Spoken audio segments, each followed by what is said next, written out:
குறைவுகளை மறவாமல் ஆண்டு முழுவதும் போஷித்தீரே.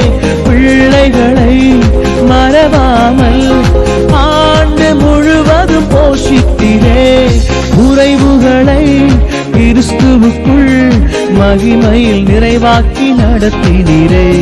குறைவுகளை கிறிஸ்துவுக்குள் மகிமையில் நிறைவாக்கி நடத்தினீரே. அதற்கு நன்றி, உமக்கு நன்றி முழு மனதுடன் சொல்கின்றோம்.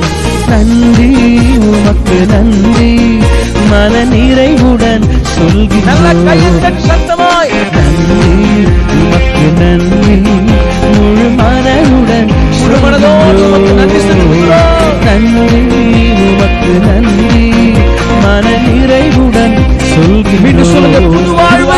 புது வாழ்வு